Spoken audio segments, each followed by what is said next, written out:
Buying and selling a house. What the solicitors do. Step 1. The estate agent finds a buyer, agrees the price, then writes to the solicitors with the details. Step 2.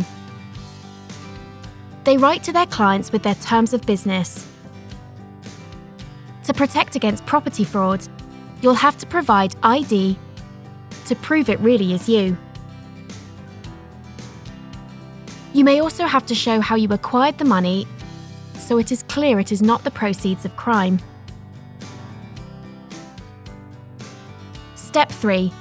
If you're selling, you'll get some property forms to fill in, giving information about the property, such as if you've had new windows, an extension, or flood problems. You'll also fill in a form confirming what items you'll leave at the property. Step 4. The solicitor for the seller sends a draft contract, the property forms, and a copy of the deeds to the buyer's solicitor. The deeds are usually simply downloaded from the land registry these days. Step 5. On receipt of the deeds, the buyer's solicitor will play detective, looking through the deeds and property forms and ensuring there are no discrepancies.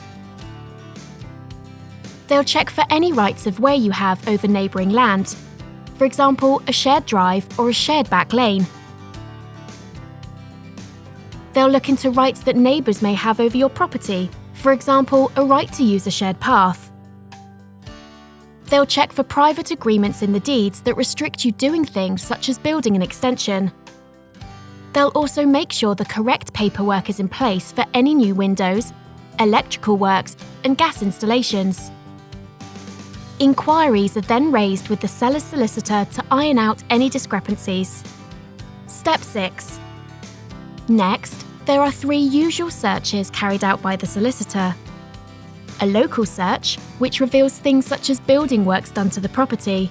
An environmental search, which reveals whether the property may be built on contaminated land. And a drainage and water search, which shows where pipes run and confirms whether the property is connected to the mains. Step 7. The seller replies to inquiries. Then the buyer's solicitor sends a report to the buyers, explaining the deeds and the paperwork. The buyers then sign the contract in readiness for exchange of contracts. Step 8. The moving date is agreed, called the completion date, and the solicitors call each other and exchange contracts. At this point, no one can back out. Step 9. On the day the sale completes, the purchase monies are sent via the banking system.